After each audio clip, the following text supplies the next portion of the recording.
The object of Taxi Chronicles is to allow real riders with real stories share their experience and enhance your life. So sit back and enjoy the journey. Morning. Yes, we're back with another episode, another rider. Today we are honoured to have a lovely lady from Knightsbridge area. I believe it's Knightsbridge. And she... Kensington, I stand corrected. And she is a young, lovely lady. And she is a ex-gymnastics. She did it for 10 years. Got a wealth of experience. So, nice to have you here today, Jez. Hello, how are you? I'm okay, thank you. So, Jez, why ballerina? What possessed you to decide you wanted gymnastics? What possessed you wanted to get into that field? Well, I've just always liked. I started when I was like 6. I was kind of forced into it. Like nothing special, just average like gymnast. Okay. Yeah. So, when you say you forced into it, was it mummy deciding or daddy deciding you're his precious little? I don't know. I can't remember. I think my sister did it for a bit, but I was much better than her. And so maybe it was my sister that inspired me to do it. Mm-hmm. Yeah. Did you find that you learned to love it? Yeah, no, my sister did it at the same time as me, but then she quit and I continued it she quit when she was like 7, but I did it 10 years. It's not too long because I did stop because of coronavirus. Oh, and yeah. You didn't jump back on it? Nah, I had exams, didn't have the time. So was it your older sister? Yeah. So it was your older sister, but you still continued on.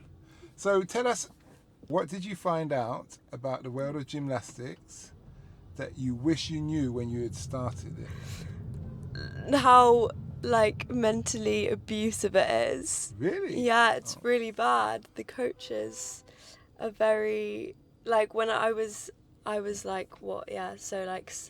when I was 10, and the coaches were I was the oldest in my group by 1 year, and they would basically make me feel really bad about myself just because I was 1 year older. So it's how so? What did they say to you? Did they say or do? What did they? They just they would force us to not, if we didn't want to do something, they'd force us to do stuff we didn't want to, and they'd say to me, you should be better than the rest of your group because you're older. But so I basically felt really isolated because everyone in my group was a year younger, but in reality it's only a year, so it's not yeah.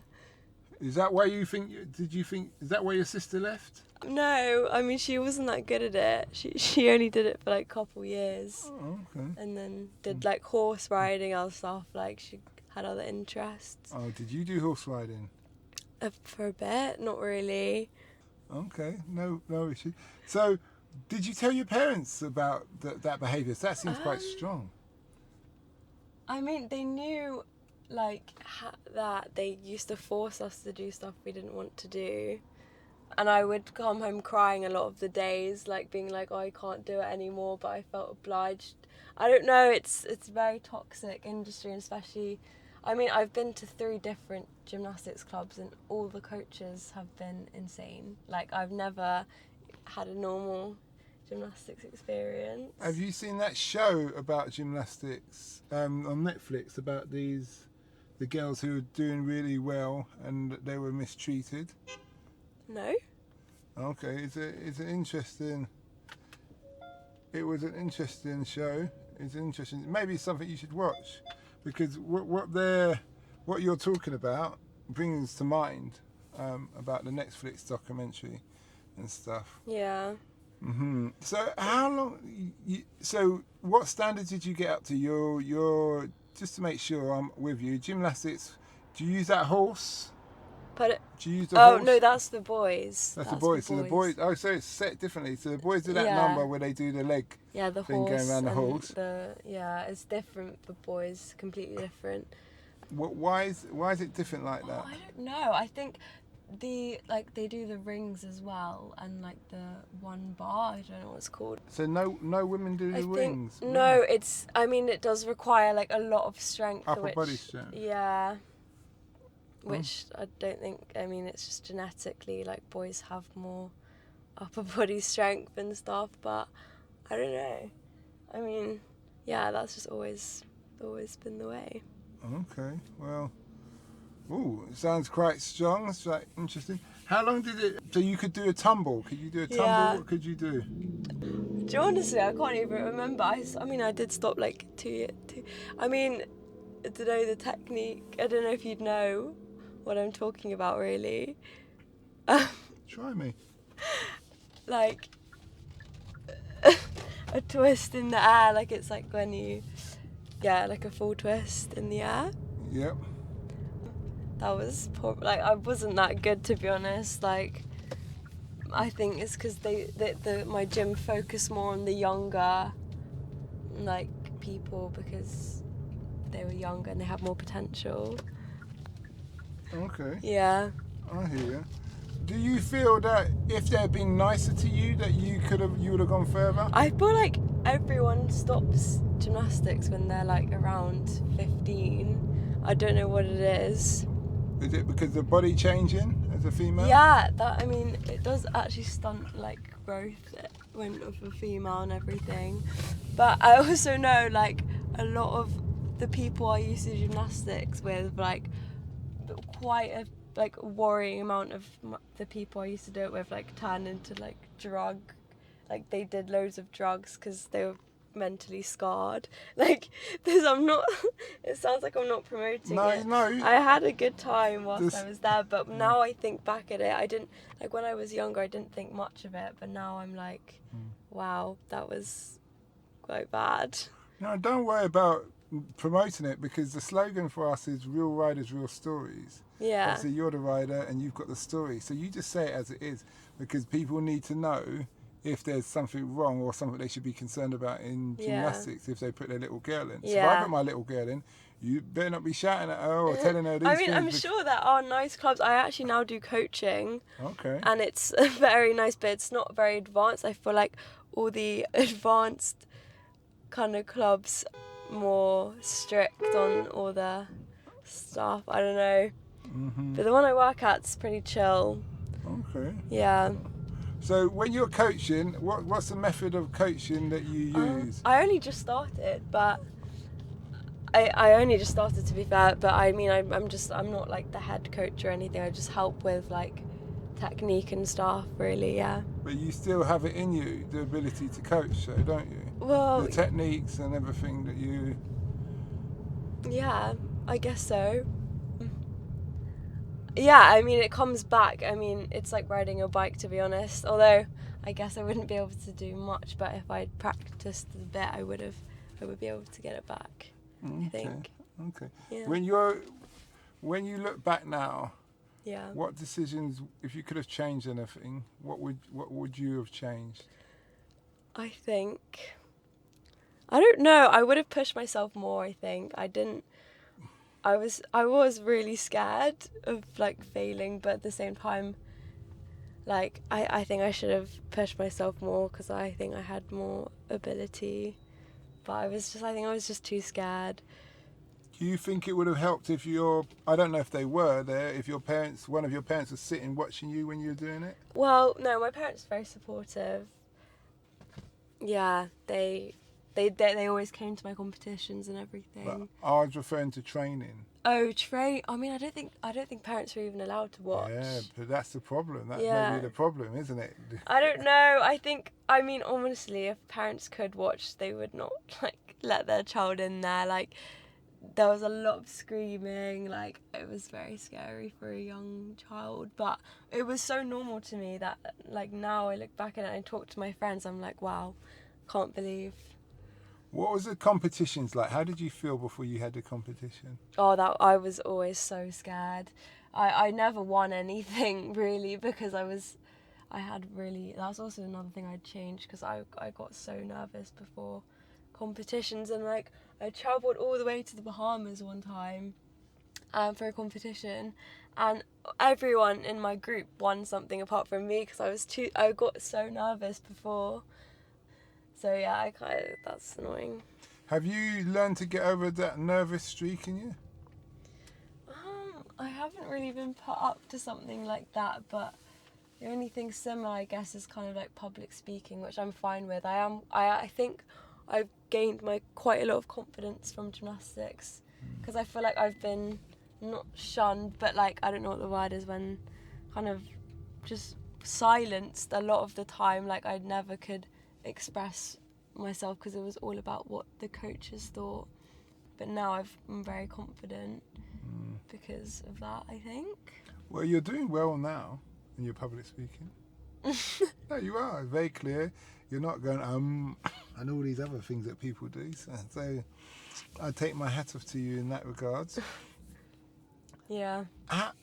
How do you would it be fair to say that in this industry, like many team sports, that you need like a mental health coach? Oh, that would be very good. If honestly, that would help a lot. What I'm hearing is like there's an old school mentality of motivating the young, but in today's day and age, it may not be as productive as it used to be. So if you know how to tap into a young person's psyche and what motivates them, what gives them confidence. I got such bad, I can't even remember what it was like. I'm quite good at like blocking things out of my mind, which I don't want to think about anymore. So I can't even remember what it was like for me, but I mean, because I don't know what I would want to motivate me. I guess just because I think it was good in a way. It sounds bad saying that because like they were so pushy and like toxic and horrible, but it did, like, I never quit, which shows like clearly they were doing something right, because I did get up to a reasonably high level. But like, yeah. What was the trip to the Bahamas like? You hit the beach, you did... Well, yeah, so we stayed in Atlantis, Bahamas, which is like that famous hotel in Dubai, but it's in the Bahamas. And it was actually at the new gym, and I was new, so I didn't know anyone, and I'd just been sent to the Caribbean, and I didn't know anyone, but I made one of my best friends today, and I now go to school with her. So it was so fun, honestly. And that was with like a different gym, which was slightly better than the old one. So yeah, it was so fun. We just had like, I think, well, for me it was one day of competition, then like the other girls on different levels at different days, and then just like the water park, everything. It was really fun. Did you get lots of injuries while training? I've never been injured, because I think that's also because I was too scared to push myself. So I've never like broken anything or anything close to hurting myself, which is quite surprising. That's good. What kind of injuries have people occurred? Oh wow. Like, to be fair, the only one I can remember from my friend, a broken leg, to be honest. But really? Yeah. Oh, so they're jumping and twisting and stuff. Yeah, it's Land like badly. on the beam, like it's quite easy to fall. Oh yeah, you do that number where you're on the beam, innit? Yeah. The men do the horse, and then you lot are jumping up and back flipping and forward. That must have took a lot of confidence to do that. Yeah. You must have felt, when you did it first time, you first achieved it, you must have felt like heaven. Yeah. It was so scary. That was my least favourite one. Because, I can't actually believe it. It's a tiny plank, and I could never do that now. But you're coaching now. Yeah, but it's very, like, what drove you to coaching? Well, the pay. So the girl that I met in the Bahamas started coaching, and then she gets paid quite a decent amount. Can you share how much? £12 an hour for a 17-year-old. It's pretty good. Yeah, cool. If you do 8 hours, you're on £100. Yeah. I mean, it's not, but like, I have another job and it's $7.50, so it's much. Drop the other job. Yeah. Job. What's the other job? A cafe. But then, you know what? Someone told me once, when my daughter's 17, is that cafe waitresses jobs or those kind of jobs are the best for young people because it teaches you how to communicate with people. Yeah, like that's the thing. I don't really want to. I don't know if I should do the coaching because it's not that good for life skills. Like, no, but you is. I think you do both. You know why? Because coaching always reminds you how to communicate to the vulnerable because they're vulnerable. They're younger than you. They're looking up to you. Yeah, but like I want to do like a ski season and like go and like you need like catering experience for that. But then the catering, obviously you get rewarded if you're good because if people like you, they tip you. Yeah. Do you see what I mean? So you know you're doing right with people skills and you learn how to deal with difficult customers, disabled customers, you know, all these different diversity. But so the coaching isn't that helpful. Yeah, but it is because you need, the more older you get, the more you're going to be dealing with young people, people who are coming underneath you. Yeah, and true. Then those skills that you need to be able to develop and handle, and then understand all those issues that you had or concerns. You can recognise that, and you can pass that gift on to the younger generation who's coming underneath you, and you can say, "Listen, this is how I felt. Don't worry, it's going to be all right," and you know all that kind of thing, that heart to heart. And then they will love you for that, and then that's something that will carry with you for a long time. Yeah. In that respect, that's my opinion anyway. You know, I don't know what it's worth in that respect. So, what does the future hold for Jez? Oh, I don't know. I'm just gonna go to uni and see what happens. I don't want to get older. I'm really scared to grow up because I'm the youngest sibling, like the youngest in my whole family. So how many siblings? I've only got 2, but like I'm the youngest out of all my cousins and everything. So I've just always been so young, and now I'm growing up, and it's really scary because I don't want to get older. It's not that bad. It's just like the year 13s in my school left today, and so now I'm the oldest in the school, and it's so scary. Well, you was oldest in the gym, weren't you? So it's nothing different. You survived, didn't you? Yeah, I just don't want to leave. I don't want to leave school. Well, it's one of those. What's this guy? Is he gonna pull out, or what's he doing? Traffic. Just sitting there happily, you know. Jesus. Oh, sorry. Oh, look at this. I'm going to cut him up and the policeman pull up in front of us.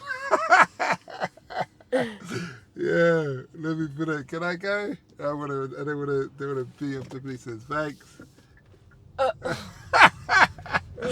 Oh, they lot can see it now. Did you see what I did? I cut the man as he's just sitting there. Yeah? Yeah, but still. But anyway, Jess, thanks a lot for the interview. Much appreciated. Have you got any? Have you? What if you could offer? My last question to you is: you could offer a gift to the world. What's that gift that you would give? A gift? Yeah. From your life experience so far, what's the gift that you would What give? does that even? Give me an example. All right. My gift is I've been in the military. I've done lots of things in life. What would you? My gift to the world is my life experience. My life experience is from the discipline from the military, the surviving, being in children's homes, being in care from 6 months. Do you understand? Living abroad, having businesses abroad, doing mercenary work. The gifts living abroad. Yeah, because my experience, I can share my experience with people, and it can enhance their lives. What? Do you see what I mean? I don't know. All right, I'll give you an example. I'll help you out here. You're an expert in gymnastics. Yeah. Because you've done your 10,000 hours. We spoke about that earlier. Yeah. Okay, so in your case, your gift may be, just maybe, your gift of the knowledge of gymnastics to the younger generation coming up. But it's not. Go on. I guess so. It's just not that it's not that useful. Everyone's got their own sport they love doing. Gymnastics. Yeah, but gymnastics keeps you flexible. Flexibility keeps you going. Yeah, true. true. Do you see what I mean? Yeah. It stops back pain, stops all these other things. I think you're underestimating what you've been doing. Yeah. I'm not cocky. But anyway, thanks a lot for that, Jazz. Thanks. And we wish you well. Thank you. And for the listeners out there, do not forget to listen to our sister podcast, Africa Investor Stories. Thanks. We hope that episode enhanced your life. We post an interview every day as well as vlogging on our social media channel. Don't forget to subscribe to get our latest episode.